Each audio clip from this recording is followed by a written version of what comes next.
ප්‍රශ්නයක් අහනවා. ජීවයේ මූලික ව්‍යුහමය කෘත්‍යමය ඒකකය වන්නේ.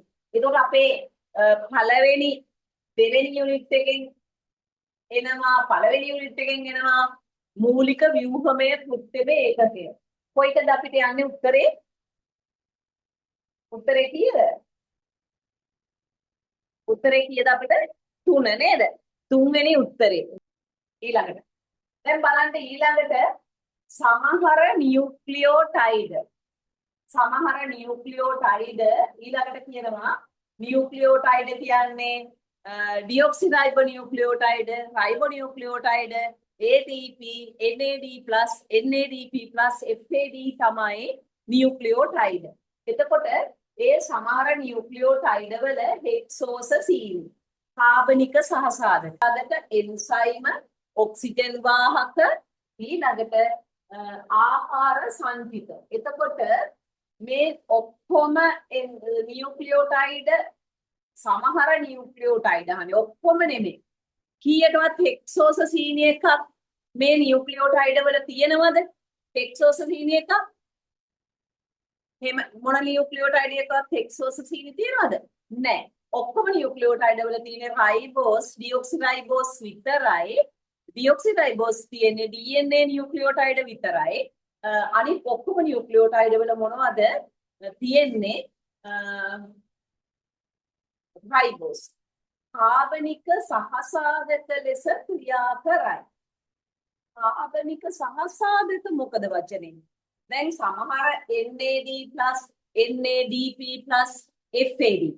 NAD+, NADP+, FAD.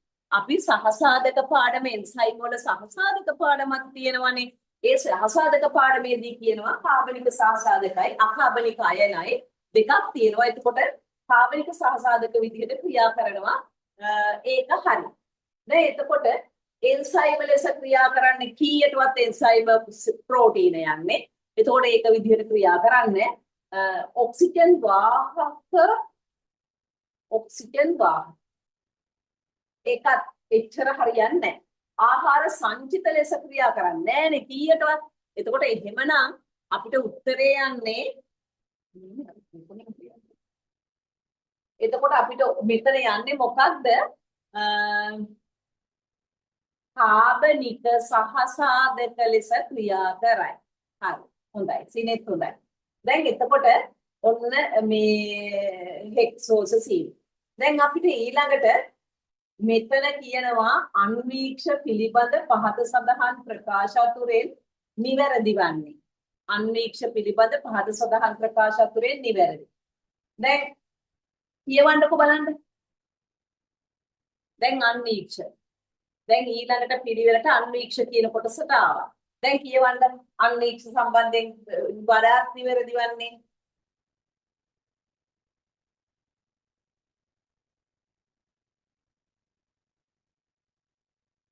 ආලෝක අන්වීක්ෂයක දෘශ්‍යාලෝකයේ අවනික්ඛාජය තුලින් ගමන් කර ඉන්පසු නිදර්ශකයේ තුලින් ගමන් කරයි. ඉලෙක්ට්‍රෝන අන්වීක්ෂයක මූලධර්මය වන්නේ රික්තකයක් තුලින් ආලෝක පදම්බයක් ප්‍රක්ෂේපණය කිරීමයි. පරිලෝක ඉලෙක්ට්‍රෝන අන්වීක්ෂය භාවිතා කරන්නේ සෛලවල අභ්‍යන්තර ව්‍යුහ නිරීක්ෂණයටයි. සම්ප්‍රේෂණ ඉලෙක්ට්‍රෝන අන්වීක්ෂය භාවිතා කරන්නේ සජීවී නිදර්ශකවල විස්තරාත්මක අධ්‍යයනයට. විශාලනය හා විභේදන බලය සියලු අන්වීක්ෂවල වැදගත් ලක්ෂණ වේ. එතකොට අපි දැන් බලන්න ආලෝක දැන් ගන්නකො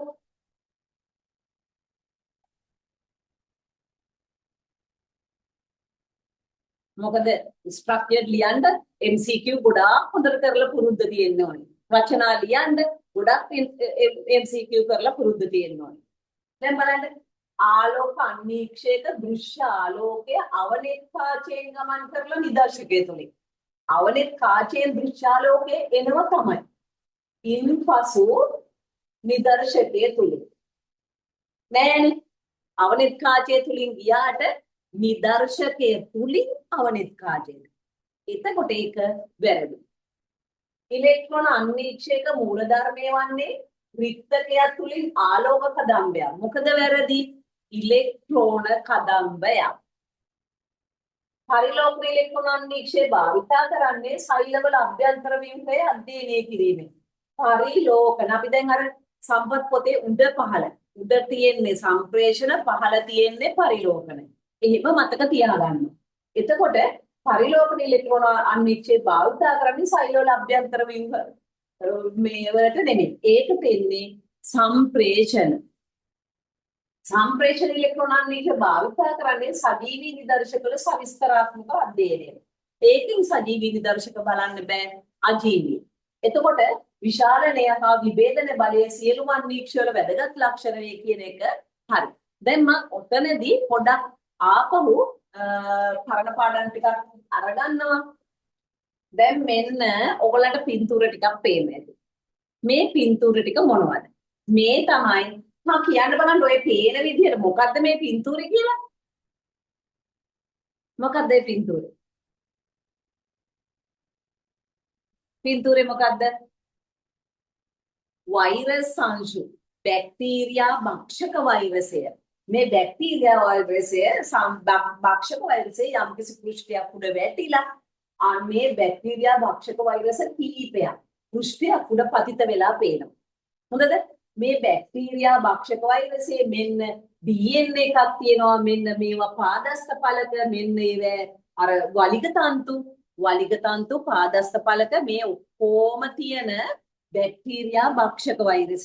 එතකොට මේ බැක්ටීරියා භක්ෂක වෛරස සෛලස්යෙන් විවිධ යනවා. බැක්ටීරියා සෛල විශේෂයෙන්. එතකොට දැන් මේ රූපේ ගන්න ඕනේ ඉලෙක්ට්‍රෝන අන්වීක්ෂයෙන්. හොඳද? මේ ඉලෙක්ට්‍රෝන අන්වීක්ෂයෙන් ගත්ත පින්තූර. තව අපි ඊළඟට බලමු. මෙන්න ආලෝක අන්වීක්ෂය, මෙන්න ආලෝක කදම්බය, මෙන්න සංගණීකරණ කාචය, නිදර්ශකය, අවනිත් කාච, උපනිත් කාච. එතකොට ඉස්සෙල්ලාම එන්නේ නිදර්ශකයේ තුලින් ගිහින් අවනිත් කාචයට. අවනිත් කාචයෙන් උපනිත් කාචයට. හරි. දැන් එතකොට ඊළඟට මෙන්න ඉලෙක්ට්‍රෝන අන්වීක්ෂය, මෙන්න ඉලෙක්ට්‍රෝන සෝස් එකක්, ඉලෙක්ට්‍රෝන කදම්බය ගන්න එකක් මේ වගේ දෙනවා. මෙන්න කන්ඩෙන්සර් ලේයර්ස්, චුම්බක කාච, මේ තවත් ඒවා. එතකොට ඒ විදිහට මේ වගේ නිදර්ශකයේ තුලින් තියෙනවා නම් ඒ නිදර්ශකයේ තුලින් ඇතුළට යනවා මොකද්ද? සම්ප්‍රේෂණ ඉලෙක්ට්‍රෝන අන්වීක්ෂය, පරිලෝකන ඉලෙක්ට්‍රෝන අන්වීක්ෂය එකකින් පරාවර්තනයක් කරනවා. එතකොට ඒක නිසා දැන් එතකොට ඒ ටික හරියි. ඊළඟට දැන් අපි කාච විශාලනය ගන්නේ උපනිතේ විශාලනය වැඩි කරනවා අවනිත් කාචයේ විශාලනයේ. උපනිත ගොඩක් වෙලාට 10 15ක් තියෙනවා. අවනිත් 4 10 40. තව තියෙනවා තව අවනිතක්. තව දන්න අවනිතක් කියන්න බලන්න තව එකක්. තව අවනිත් කාචයක් මොකද්ද? 100. එතකොට 100 තියෙනවා තෙල් ගිල්ලුම් කාචය 100 තියෙනවා. එතකොට දැන් එහෙමනම් මෙන්න 40 100 විශාලනය 40 100 400 ඔක්කොම එන්නේ 1500ක් යන්න බෑ 1000යි. ඊළඟට මේ තියෙන විශාලන බලයත් මේකත් එක්ක තව හොයන එකක්. අපි දැන් ඒක වැඩි කරන්නේ. මේ තියෙන ඉලෙක්ට්‍රෝන අන්වීක්ෂය හරහා ගමන් කරන මේ ඉලෙක්ට්‍රෝන කදම්බ ගමන් කරන ආකාරය මේ යන්නේ තෙල් ගිල්ලුම් කාචයක්. මේ තෙල් ගිල්ලුම් කාචයට නිදර්ශකයට උඩින් තියෙනවා කවර් ස්ලිප් එකට උඩින් තෙල් එකක්, තෙල් බිඳුවක්. තෙල් බිඳුවක් තිබ්බහම එයා ඒ තෙල් බිඳුවත් කාචයක් විදිහට ක්‍රියා කරලා තව වැඩි විශාලන බලයක් දෙනවා. ඒක තමයි මේ තෙල් ගිල්ලුම් කාචයේ තියෙන්නේ මේ සාමාන්‍ය අවස්ථාව, මේ තෙල් භාවිතා කරන අවස්ථාව. ඊළඟට මේ ආලෝක අන්වීක්ෂයෙන් යනවා. මේ සම්ප්‍රේෂණ ඉලෙක්ට්‍රෝන අන්වීක්ෂය, මේ පරිලෝකන ඉලෙක්ට්‍රෝන අන්වීක්ෂය, සම්ප්‍රේෂණ ඉලෙක්ට්‍රෝන අන්වීක්ෂයට ඉලෙක්ට්‍රෝන කදම්බ ඒක ඇතුලෙන් ගමන් කරනවා. පරිලෝකන එකේදී මේ වගේ නිදර්ශකයේ පෘෂ්ඨයේ වැදිලා වැඩි කොටසක් පරවර්තනය වෙනවා. දැන් එතකොට මෙන්න ආලෝක අන්වීක්ෂයකින් ශාක සෛල පේනවා, හරිතලව පේනවා, ප්ලාස්ම සෛල බිත්ති පේනවා, සෛල ප්ලාස්මයේ හරිතලව, මධ්‍ය රික්තක පේනවා, න්‍යෂ්ටිය පේනවා. එතකොට මෙන්න ඉලෙක්ට්‍රෝන අන්වීක්ෂයකින් හරිතලව පේනවා, පිෂ්ඨ කණිකා තියෙනවා, න්‍යෂ්ටිකාව පේනවා. ඒ වගේ දෙකේ වෙනස. දැන් මේ තියෙන්නේ ලුණු අපිචර්මීය සෛල දිහැ අපිචාරණීය සෛලවල බලනකොට ආලෝක අන්වීක්ෂයෙන් පේන ඒවා ටික මේ ඉලෙක්ට්‍රෝන අන්වීක්ෂයෙන් ආලෝක අන්වීක්ෂයෙන්ම රෝහියෝ අපිචාරණීය සෛල ඒක වර්ණවත් ලොකු සෛල ඒක හන්ද තමයි අපි ජල විභවය හොයන පරීක්ෂණ වලට ගන්නෙ ඊළඟට මේ තියෙන කොපුල් සෛල කම්මුලේ තියෙන ඒ කොපුල් සෛල මෙතිලින් බ්ලූ වලින් වර්ණ ගන්නලා අපිට වෙන වෙන තනි සෛල අන්වීක්ෂයෙන් බලන්න.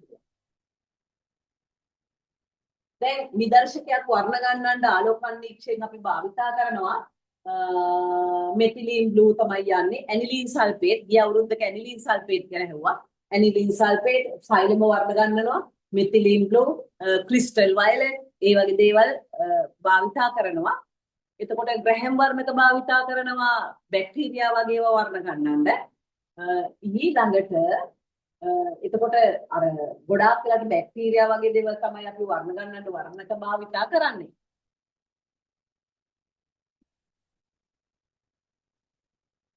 මේ නිරීක්ෂණයට අන්වීක්ෂය සකස් කරන ආකාරය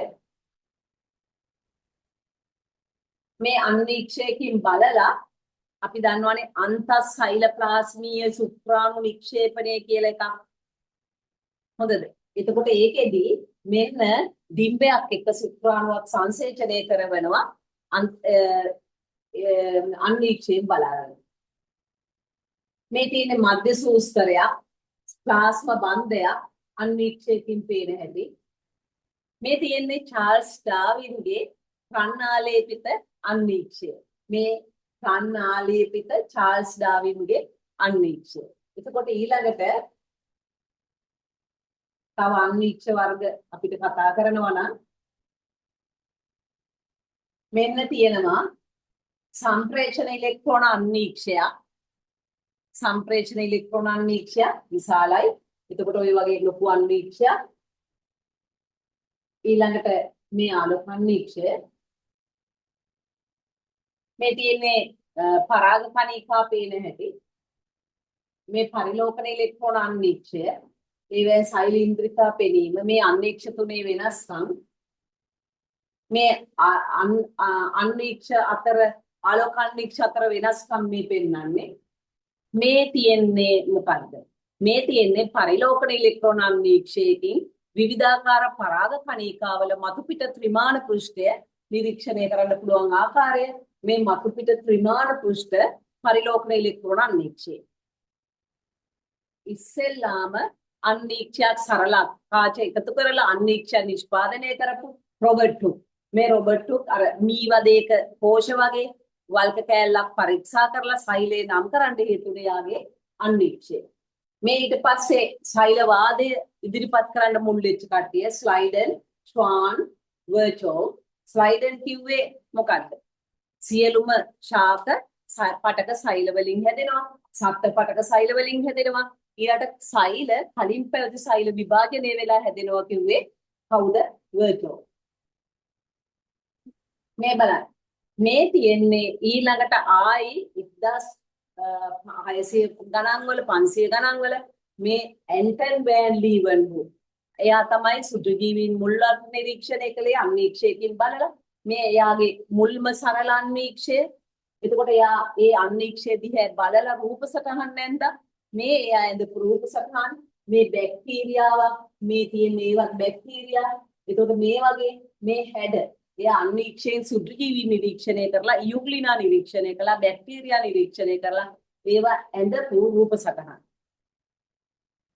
මේ අපිට අන්වීක්ෂයකින් පේනවා නම් රළු අන්තප්ලාස්මීය ජාලිකා සිනිඳු අන්තප්ලාස්මීය ජාලිකා මේ පැතලි තැටි ආකාරයේවා මේ තියෙන්නේ නාලාකාර මඩු දැන් මේ රූප සටහන් බලන්න මේ රූප සටහන අන්තප්ලාස්මීය ජාලිකා පෙන්නනවා හරිද මේ අන්තප්ලාස්මීය ජාලිකා පෙන්නනවා මේ කළු සුදු රූප එතකොට ඒක අපි රේඛා සටහනකින් අදිනවා උඩ මේ සිනිඳු අන්තප්ලාස්මීය ජාලිකා මේ රළු අන්තප්ලාස්මීය ජාලිකා මොකේද ඉලෙක්ට්‍රෝන අන්වීක්ෂයකින් පේන ආකාරය මේ ගොල්ජි උපකරණය දැන් ගොල්ජි උපකරණය සිස් ට්‍රාන්ස් මූණත් ගැලවිලා යන ආශයිකා ශ්‍රාවීය ආශයිකා පරිවහන ආශයිකා ඒවා ඔක්කොම ඇතුව මෙන්න ඉලෙක්ට්‍රෝන අන්වීක්ෂයෙන් ගොල්ජි උපකරණය පේන ආකාරය මේ තියෙන සිස් මූණත ට්‍රාන්ස් මූණත මේ තමයි ශ්‍රාවීය ආශයිකා. එතකොට ඔය වගේ මේ ගොල්ජි ඉලෙක්ට්‍රෝන අනික්ෂේප පේන ආකාරය. දැන් ඊළඟට 4 වෙනි ප්‍රශ්නේ.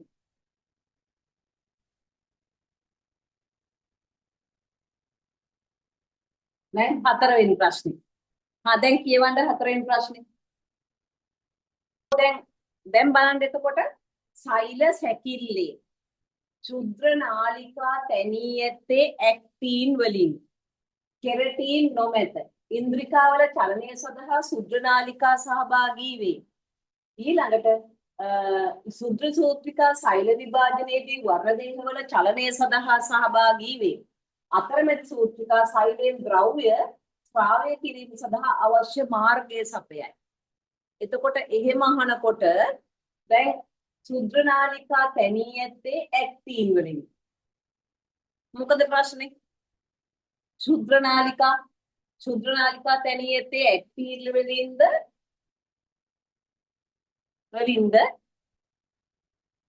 ශුද්‍ර නාලිකාද ශුද්‍ර සූත්‍රිකාද?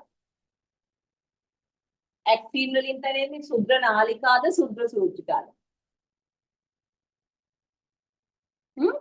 ශුද්‍ර සූත්‍රිකා නේද? එක වැරදි. කෙරටින් නොමැත. කෙරටින් සෛල සැකිල්ලේ අතරමැදි සූත්‍රිකා. බලමු චුට්ටක්. ඉන්ද්‍රිකාවල චලනය සඳහා ශුද්‍ර නාලිකා සහභාගී වේ. ශුද්‍ර සූත්‍රිකා සෛල විභාජනයේදී වර්ණදේහවල චලනයට සහභාගී වේ. අතරමැදි සූත්‍රිකා සෛලයෙන් ද්‍රව්‍ය ස්‍රාවය කිරීම සඳහා අවශ්‍ය මාර්ගය සපයයි. මොකක්ද ගන්න අපි? ශුද්‍ර නාලිකාවේ හිට තියෙන ඇක්ටින් වලින් නෙමෙයි. එතකොට ඒක ශුද්‍ර සූත්‍රිකා. කෙරටින් නොමැතයි අන්තර්මාධ්‍ය සූත්‍රිකා සමහරවිට කෙරටින් වෙන්න පුළුවන්නේ. එතකොට ඒක වැරදි. ඉන්ද්‍රිකාවල චලනයේට ශුද්‍ර නාලිකා සහභාගී වේ කියන එක ගත්ත හැකි. ඉන්ද්‍රිකාවල චලනය. ඒක දැන් අපේ පොතේ නෑ. හොඳද? මේ ඉස්සෙල් ටිකක් ඉස්සෙල්ලා පේපර් එකක් හන්දා ඒක පොඩ්ඩක් වෙනස් වෙලා එනවා. ඒක හන්දා මේ ඊළඟට අපි මේකේ ඒක ගන්න නම් ශුද්‍ර සෛල විභාජනයේදී වර්ණදේහවල චලනයට දායක වෙන්නේ ශුද්‍ර සූත්‍රිකා නෙමෙයි ශුද්‍ර නාලිකා. එතකොට 3 තමයි අපිට යන්නේ. ඒක චුට්ටක් අර ඒ ප්‍රමාණය වෙනස් හන්දා පොඩි අවුලක් අපිට යනවා. දැන් මම පොඩ්ඩක් සෛල සැකිල්ලක් පෙන්නනවා. මේ තමයි ශුද්‍ර නාලිකා. ඔය ශුද්‍ර නාලිකා අනික්ෂේප වෙන ආකාරය. දැන් මෙතන පෙන්නනවා මේ පහළ ටික. පල්ලෙහා ටික උඩ ටික බලන්න එපා. මේ තමයි ශුද්‍ර නාලිකා. ඒක හැදෙන්නේ පියුබියුලින්. පියුබියුලින් ප්‍රෝටීනයෙන් එන ශුද්‍ර නාලිකා පයිප බඩයක් වගේ උගලන්ට පේනවා ශුද්‍ර නාලිකා. මේ තමයි ශුද්‍ර සූත්‍රිකා ඇක්ටින් උපේකක තියෙනවා. අර පට දෙකකින් හැදලා තියෙන ශුද්‍ර සූත්‍රිකා. මේ තමයි අතරමැදි සූත්‍රිකා කෙරටින් ප්‍රෝටීනේ. මේ කෙරටින් සහිතව දැන් මේක 7ක් නැනෝමීටර් 8 ඉඳලා 12යි 25යි නැනෝමීටර් තව පොඩ්ඩක් වැඩිපුර ගත්තා. එතකොට මේ වැඩිපුර අරගෙන දැන් මේක පොඩ්ඩක් තව වැඩිපුර අරන් ගිහින් තිනවා මෙන්න මේ ටික. හරිද? එතකොට මේ මෙන්න කියනවා ටියුබියුලින් එක මෙන්න ඇක්ටින් ඊළඟට අතරමැදි සමහර වෙලාවට කෙරටින් ඔය විදිහට මේ සූත්‍රිකාවල වෙනස්කම් කරනවා. G1 කලාවේදී DNA සංශ්ලේෂණය වේ. හරි. G1 කලාවේ DNA හැදෙන්නේ නැහැ. G2 කලාවේදී ප්‍රෝටීන සංශ්ලේෂණය වේ. G1 G2 වේ දෙකේම වෙන එකක් තමයි ප්‍රෝටීන සංශ්ලේෂණය. තර්කුව සෑදීම ආරම්භ වන්නේ යෝග කලාවේදී නෑ. තර්කුව හැදෙන්න පටන් ගන්නේ ප්‍රාක් කලාවේදී.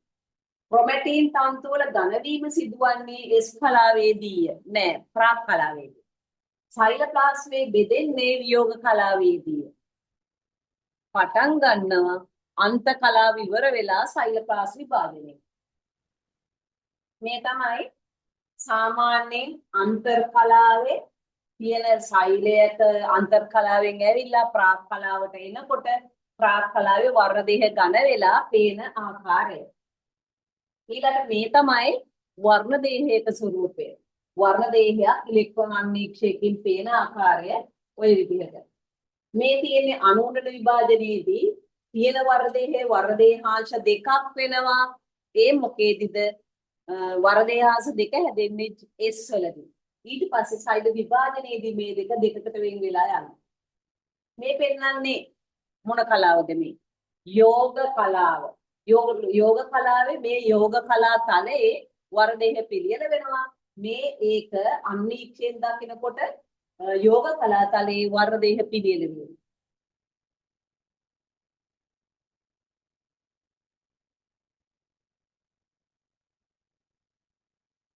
මේ එක් අවස්ථා මේ ප්‍රාක් කලාවක් මේ තියෙන්නේ යෝග කලාවක් වියෝග කලාවක් අන්වීක්ෂයකින් පෙනෙන ආකාරවල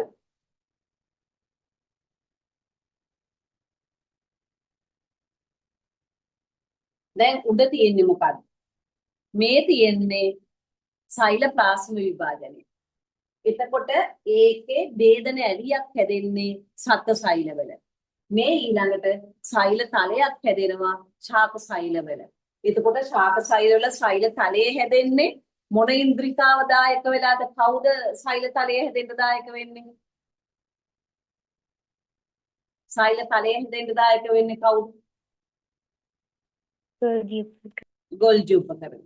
ගොල්ජි උපකරණේ සෛල තලයේ හැදෙන්න දායක වෙනවා. දැන් ඊළඟට මෙතන පෙන්නනවා අපේ සමජාත වර්ධය 46 මේ 46 දෙක දෙක ගානේ යුගල් වෙලා ඔහොම එන්නේ මොන කලාවේද? ඌණනේ ප්‍රාප් කලාවේදී එකේදී.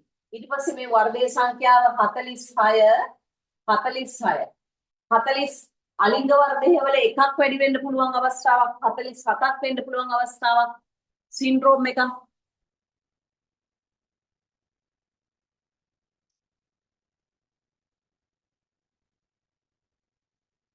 වර්ධයේ සංඛ්‍යාව 47ක් වෙන්න පුළුවන් අවස්ථාවක්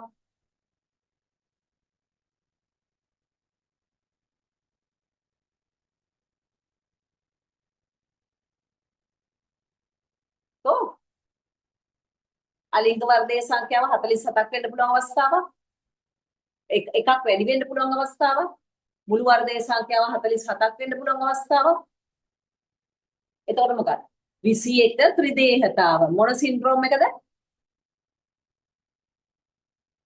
මොකද සින්ඩ්‍රෝම් එක ඩවුන් සින්ඩ්‍රෝම් නේද ඩවුන් සින්ඩ්‍රෝම් ඊළඟ 23 වෙනි වර්ධදේහ යුගල එකකින් තියෙන්න පුළුවන් අවස්ථාවක් දෙකක් නැතුව එකකින් තියෙන්න පුළුවන් අවස්ථාවක් ඒ මොනවද ටර්නර් සින්ඩ්‍රෝම් හරි දැන් මේ සෛල චක්‍රයේ G1 S G2 එතකොට G1 වල ප්‍රෝටීන සංශ්ලේෂණය වෙනවා සෛලේ වර්ධනය වෙනවා ඉන්ද්‍රිකා සංශ්ලේෂණය වෙනවා S අවධියට අවශ්‍ය ප්‍රෝටීන සංශ්ලේෂණය වෙනවා එතකොට S අවධියේදී වර්ධය ද්විකරණය වෙලා DNA ප්‍රතිඵලිත වෙනවා ක්‍රොමැටින් හැදෙනවා එතකොට G2 වල කේන්ද්‍රිකා ද්විකරණය වෙනවා අර සෛලේ වර්ධනය වෙනවා ප්‍රෝටීන සංශ්ලේෂණය වෙනවා ඒක ඔක්කොම මේකේ වෙනවා එතකොට M කලාව එතකොට 10%ක් යන කාලය මේ තමයි 90ක් චෙක් පොයින්ට් තියෙන කොයි ඒවාද මේකේ මොන පාට තියෙන එකද නැති වෙන්නේ චෙක් පොයින්ට් වලට අනික කොයි එකේද චෙක් පොයින්ට් නැත්තේ පිරික්සුම් ස්ථාන නැත්තේ කොයි එකේද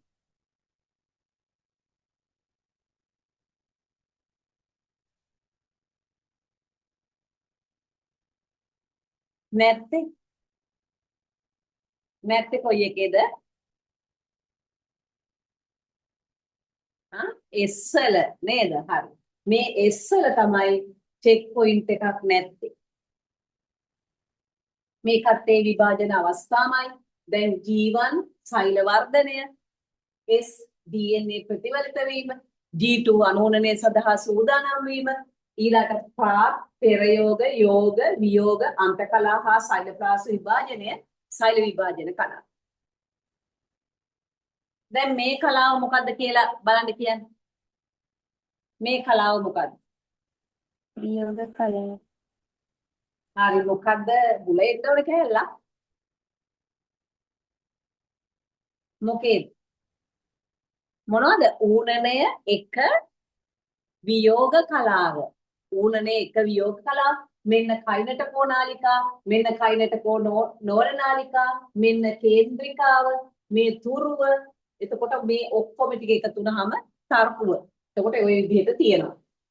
හරි.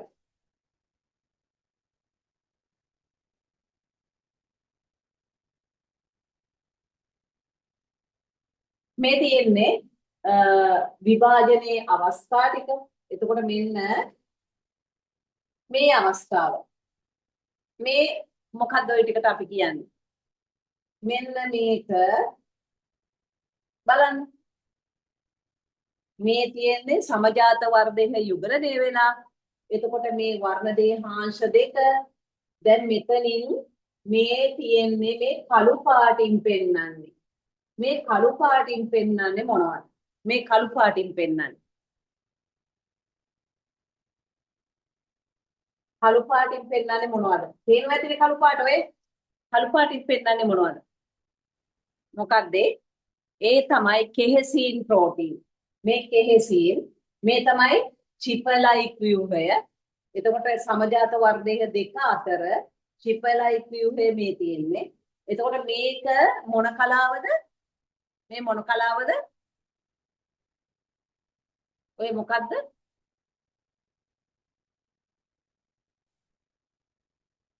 උපාගම පට සංකීර්ණය හැදෙන්නේ ඌනනේ එක ප්‍රාක් කලාව. මේ සමජාත වර්ධනය යුගලණය වෙනවා. මේ අංකුරණය මගින් අලිංගික ප්‍රජනනය කරන සත්ත්වයේ කවුද මේ? අංකුරණය මගින් අලිංගික ප්‍රජනනය සිද්ධ කරනවා කවුද? අනෝන්‍ය විභාජනයෙන් හයිඩ්‍රා. මේ මොන කලාවද? ඔය කලාව මොකද්ද? ඌනනය එක යෝග කලාව. ඌනනය එක මොකද්ද? යෝග කලාව. ඌනනය එක යෝග කලාව. සෛල චක්‍රයේ යන තුනක්. එක් සෛල විභාජනයක අවසානයේ ඉඳලා ඊළඟ සෛල විභාජනයේ අවසානයේ තෙක් සෛලයට සිදුවෙන සිදුවීම් අනුපිළිවෙල. මේ මොනවද මේ ඡාග පත්‍රයේ උඩ හැදිලා තියෙන්නේ? මේ අලිගැට පේර පොලයක් මොනවද ඒ හැදිලා තියෙන්නේ?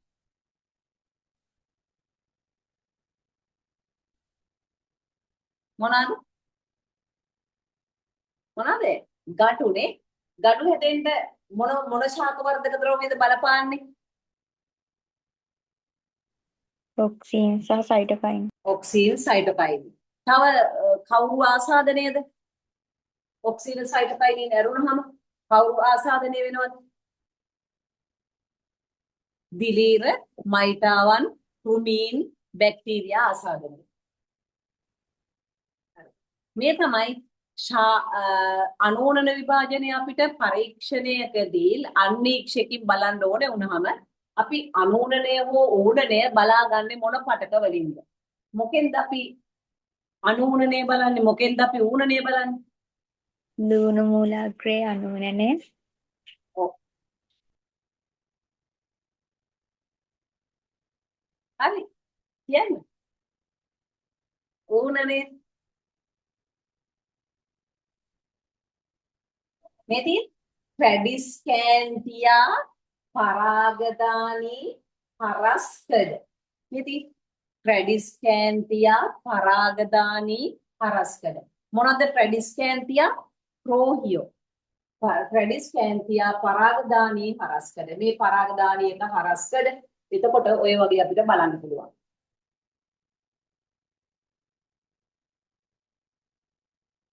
මේ තමයි ලුණු මූලාග්‍රයක්. එතකොට මේ වගේ ඌරණේ බලා ගන්න පුළුවන්. හැබැයි ලුණු සිවිය නෙමෙයි. ලුණු සිවිය බලන්න බෑ.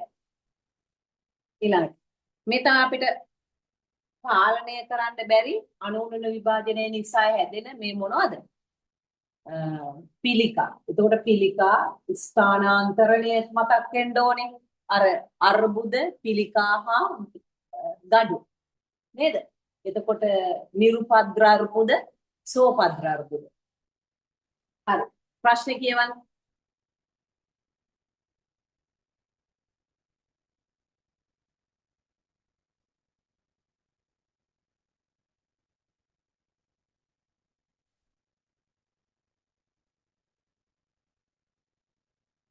හරි කියන්න බලන්න උත්තර. නිවැරදි වන්නේ. නිවැරදි වන්නේ මොකද්ද? ක්ලෝරොෆිල් ජම්බුල නිල් හා රතු ආලෝකය අවශෝෂණය කරයි. එහෙම එකක් තියෙනවා. එතකොට ශාක්ලති ආලෝකයේ ග්‍රහණය කරන වර්ණකයේ ප්‍රධාන වර්ණකයේ ක්ලෝරොෆිල් B ද Aද? Chlorophyll A. ක්ලෝරොෆිල් A වඩාත්ම කාර්යක්ෂම ආලෝකයේ ග්‍රහණය කිරීම සඳහාය. නෑ කොළ නෙමෙයි. ඒක එන්නේ නිල් හා රතු. අධික වැති ආලෝක ශක්තිය අවශෝෂණය කිරීම හා විසිරුවා හැරීම ක්ලෝරොෆිල් A නෙමෙයි කැරොටිනොයිඩ්. ප්‍රභා පද්ධතිය එකේදී ක්ලෝරොෆිල් A අවශෝෂණය කරන්නේ 680 නෙමෙයි 700. හරි. එහෙනම් දැන් ඒකට 1 යනවා. දැන් ඊළඟට මෙතන 7 ඊතයිල් මධ්‍යසාර පැසීමේදී ලැක්ටික් අම්ල පැසීමේදී හා ස්වායු ශසනයේදී නිපදවනු ලබන සංයෝගයක් වන්නේ. මොකද මේ ඔක්කොගේම නිපදවනු ලබන සංයෝගය 7ට හොයන්න බලන්න.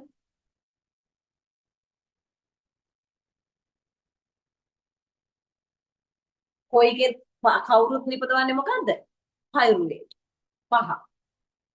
දැන් එතකොට දෙවෙනි යුනිට් එක ඉවරයි. දැන් අපි මේ ඊළඟට එනවා ජෛව විවිධත්වයට. දැන් ජෛව විවිධත්වයේ ජීවීන්ගේ පරිණාමයේදී සීලෝමය ප්‍රථමයෙන් විකසනය වුණේ කාගේද? ජීව පරිණාමයේදී සීලෝමය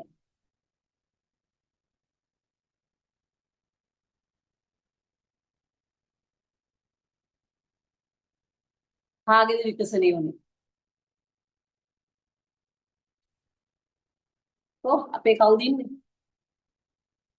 කතා කරන්නේ ජීවීන්ගේ පරිණාමයේදී ප්‍රථමයෙන්ම සීලෝමය විකසනය වුණේ ඇනලීඩා. හරි ඇනලීඩාවන්.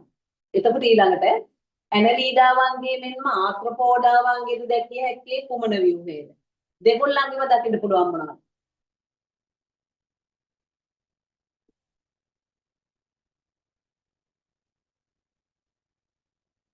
කීයද පිළිතුර? 3නේ. ඔයගලන්ට හොඳට පේනව නේද? පේනව නේද? මොකද්ද දෙගොල්ලන්ගේම විකසනය වුණේ? උදරීය ස්නායු රාජ්‍යව. මෙවුල ඇනලීඩාවන්ට විතරයි, අංශපාදිකා ඇනලීඩාවන්ට විතරයි, කේශනාලිකා. එතකොට ඊළඟට දැන් බලන්න මෙතන මාකැන්ටියා වලට පරිණාමිකව වඩාත් ආසන්න වන්නේ පහත සඳහන් කුමන ශාකයේද? මාකැන්ටියා වලට පරිණාමිකව වඩාත් ආසන්න ඇන්තොසෙරස්, පොගනාටුම්, සෙලජිනෙල්ලා, නෙප්‍රොලිපිස්, නෙටර්. මාකැන්ටියාට වඩාත්ම පරිණාමිකව ආසන්න කවුද? පොගනාට්. පොගනාටු. ඇන්තොසෙරස් ආසන්නයි සනාල ශාක වලට. සෙලජිනෙල්ලා වලට වඩා නෙප්‍රොලිපිස් ආසන්නයි බීජ ශාක වලට. නෙටර් ආසන්නයි ආවෘත බීජක ශාක වලට. හරි. දැන් එතකොට මෙතන තියෙනවා මෙන්න පොගනාටු. පොගනාටුම් වල ගණනාමය පොගනාටුම් වංශය මොකද්ද? පොගනාටුම් වල වංශය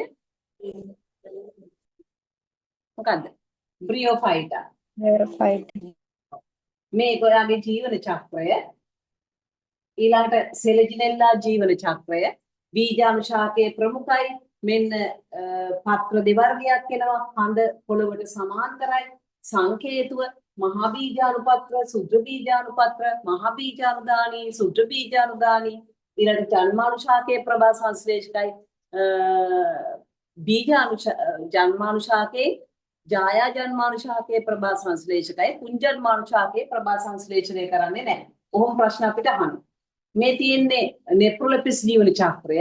මෙන්න නෙප්‍රොලිපිස් වල බීජාණු ශාකය, මෙන්න රයිසෝම, ඊළඟ ද්‍රාවක හැදෙනවා.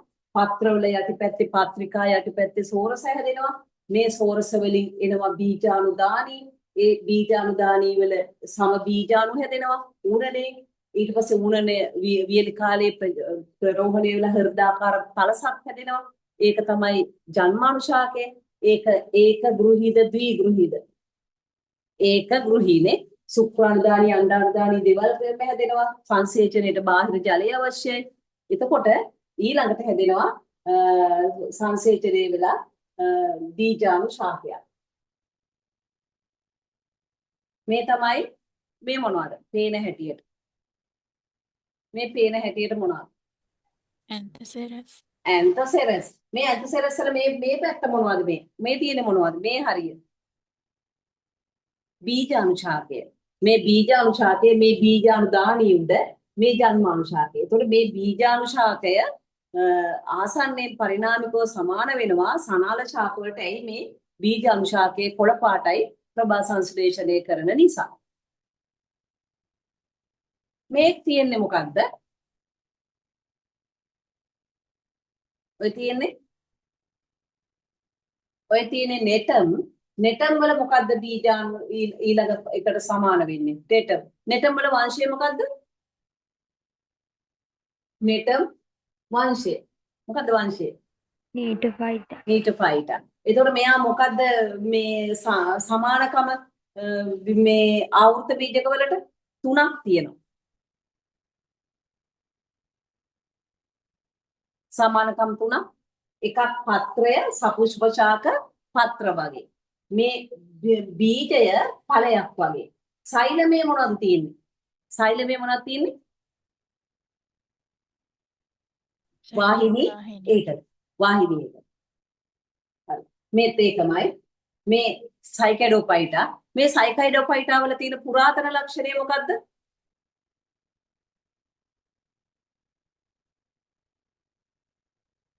Rashikadara Shukran. කශීකා සහිත සුක්‍රාණු. Sikadara Shukran. හරි හොඳයි. මේ තියෙන්නේ කුණ්ඩලාකාර ප්‍රාක්පත්‍ර. කුණ්ඩලාකාර ප්‍රාක්පත්‍ර තියෙන වංශ දෙකක්. Pterophytae. ඔව්. Thecus. සයිකඩෝෆයිටයි. මේ සයිකඩෝෆයිටා කුණ්ඩලාකාර ප්‍රාක්පත්‍ර මඩුගලු. දැන් ඊළඟට අපි 11 බලන්න. ද්විබීජපත්‍රී ශාකවල පරාග කණිකා මේක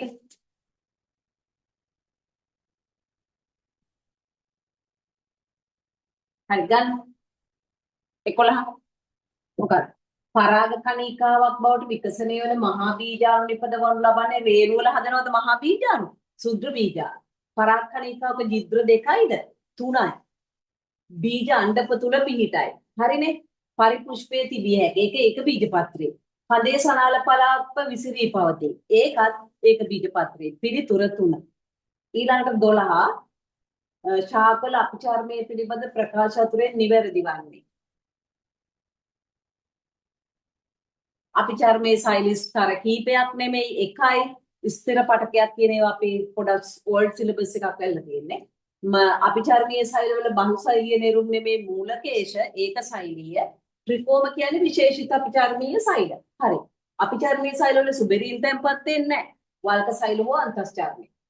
ඊළඟ 13 කාර්යක්ෂම ප්‍රවාහ සංශ්ලේෂණය සඳහා ශාකවල දක්නට ලැබෙන අනුවර්තන පිළිබඳ නිවැරදි ප්‍රකාශය හොයන්න බලන්න.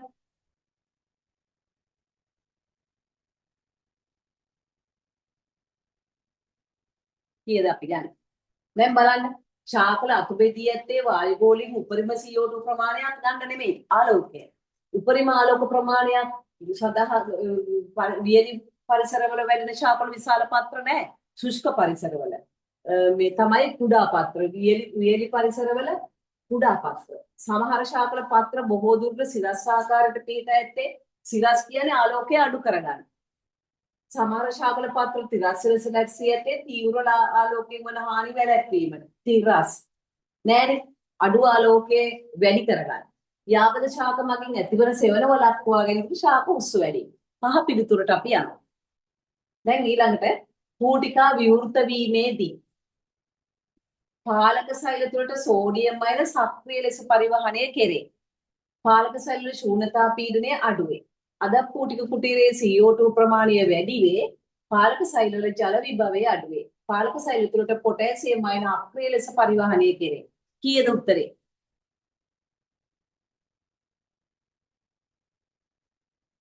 විවෘත වෙනකොට විවෘත වෙන්න නම් පාලක සෛල වල මොකක් කරන්න ඕනේද? ජල විභවය අඩු කරගන්න ඕනේ. පිළිතුර 7. දැන් ඔය ටික තියලා මම දැන් තව වෙන කොටසකට යනවා. මයික්‍රෝබයොලොජි කොටසක්. මේ මයික්‍රෝබයොලොජි වල අපි කරන පාඩමක් තමයි ජීවාණුහරණ ශිල්ප ක්‍රම. මේ ජීවාණුහරණ ශිල්ප ක්‍රම යටතේ අපිට තියෙනවා භෞතික ක්‍රම, රසායනික ක්‍රම, එතකොට තෙත්තාපය, පීඩන තාපකය, වියලිතාපය විවෘත දැල්ල, තෙරීම, පටල පෙරහන් භාවිතය, විකිරණ වලට නිරාවරණය කරනවා. ඒ මොනවද? එතිලීන් ඔක්සයිඩ්, ක්ලෝරින් ඩයොක්සයිඩ්. මේ ටික පොඩ්ඩක් චුට්ටක් මම විනාඩි 10ක් විතර මේ පාඩම පොඩ්ඩක් ලියන්න. මේක මයික්‍රෝබයොලොජි ජීවාණුහරණ ශිල්ප ක්‍රම කියලා. ජීවාණුහරණ ශිල්ප ක්‍රම ලියා ගන්න වෙනවා. අපිට මෙහෙම රචනා ප්‍රශ්නයක් අහන්නත් පුළුවන්.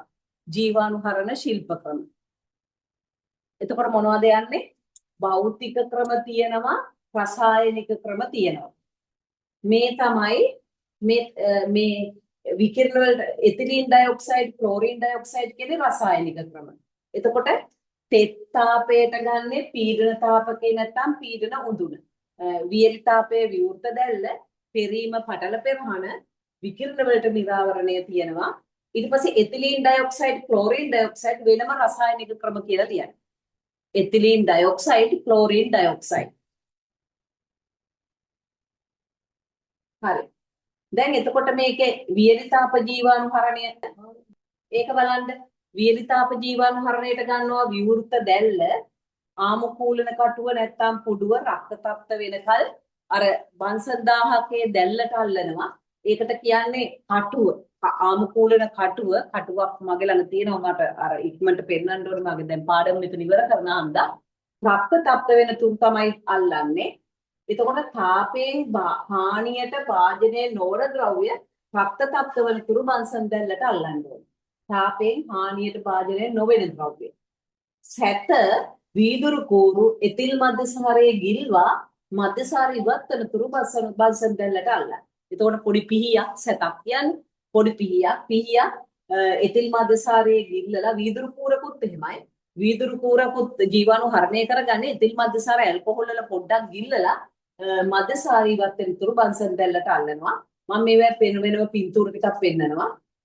ඊළඟට උණුසුම් වායු ජීවාණු හරණය තියෙනවා. උණුසුම් වායු ජීවාණු හරණය. එතකොට ඒකට ගන්නවා වියලි වායු උඳුන කියන්නේ අවන් එක. සුද්ධජීවීන් ඔක්සිකරණය මගින් අවන් එක වැඩි තමයි සුද්ධජීවීන් ඔක්සිකරණයෙන් මරා දානවා. අවන් එකේ උෂ්ණත්වය සෙල්සියස් අංශක 170 කාලය පැය 2යි. මේක ජීවාණු හරණය කරන්නේ වීදුරු භාණ්ඩ. හැබැයි මේවා ඔක්කොම ඇලුමිනියම් කොළ වලින් ආවරණය කරනවා. පෙට්‍රි දීසි, ප්ලාස්කු, බීකර්, බෝතල්, පිපෙට්ටු. එතකොට මේකෙදි කරන පියවර ඊළඟට පෙන්නනවා. වීදුරු උපකරණ හොදලා පිරිසිදු කරලා වියලෙනකල් පිහ දානවා. පිහ දාලා තමයි අවන් එකේ ඇලුමිනියම් කොළ වලින් ඔතලා තියන්නේ. ඇලුමිනියම් පත්‍රවල හෝ කඩදාසි වල ඔතන්න නැතිනම් ඇසුරුම් භාජනයක කැනිස්ටර් කියලා කියනවා. මේක ලෝහ භාජනයක් තියෙනවා. කැනිස්ටර් එකේ ගබඩා කරන්න. ඊළඟට කේතු ප්ලාස්කුවක් තියෙනවා නම් කේතු ප්ලාස්කුව පුළුන් ඇබ වලින් වහන්න, ඇලුමිනියම් පත්‍ර වලින් ආවරණය කරන්න, පිපෙට්ටු විවරයේ කප පුළුන් ඇබ වලින් වසන්න, විවරයෙන් පිපෙට්ටුවක් නම් විවරයේ කප පුළුන් ඇබ වලින් වහන්න කියනවා. එතකොට ඊළඟට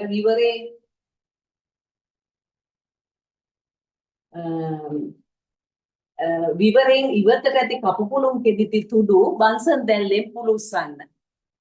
ඒක මම පොඩක් රූප සටහන් වලින් පෙන්නන්න.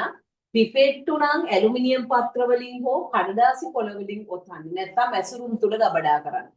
පිළියෙල කළ වීදුරු උපකරණ සෙල්සියස් 170 උෂ්ණත්වයේ මේ වීදුරු භාණ්ඩ ජීවාණු හරණය.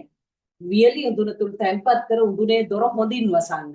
උඳුන තුල ඇති උපකරණ සංඛ්‍යාවන් වල පැය භාගයක්, පැය 1ක් 2ක් භාගයක් නෙමෙයි. පැය 1ක් 2ක් අතර කාලයක් ජීවාණු හරණය කරන්න. ඔන්නේ වියලිතාපය. ලියන්න වෙලා නම් මදිනේ. නිකන් අහගෙන ඉන්නකො පොඩ්ඩක් ඇහෙන්න. හරිද? දැන් තෙත්තාපයක් යනවා. තෙත්තාප ජීවාණු හරණය.